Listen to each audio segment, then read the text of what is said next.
Two men taking part in the city's group violence prevention program were the victims of a double shooting. One did not survive.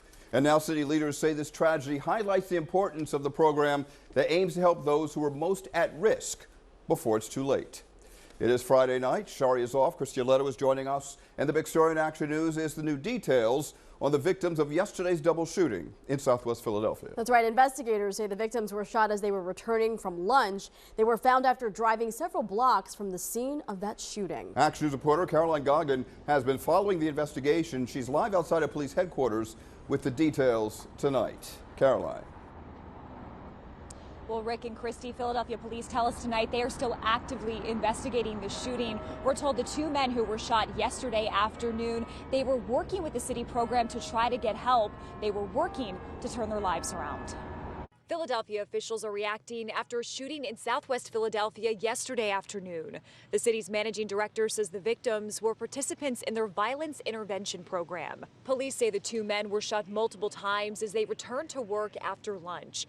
It happened around 1:30 on the 1900 block of South 60th Street. They drove several blocks down King Sessing Avenue, where they were found by police and rushed to Penn Presbyterian Medical Center. The one victim, identified as 28-year-old Jelani Gentry, died. The other victim, who police say is a 21-year-old man, is in stable condition. City officials say both men were participants in Philadelphia's group violence intervention program. We recently gave you an exclusive look at the initiative, which is run out of the managing director's office. GVI teams hit the street using a data-driven approach to determine who is most likely to commit the next crime or become the victim of violence.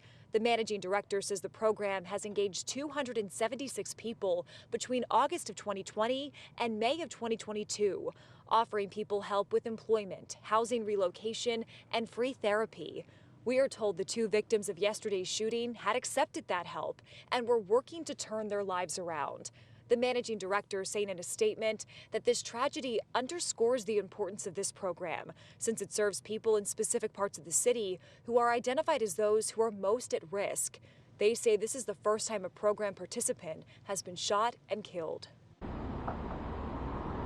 And we are told that is one of the many reasons that people who work with this program are just so devastated to hear this news. Meantime, Philadelphia police tell us no arrests have been made in connection with this shooting.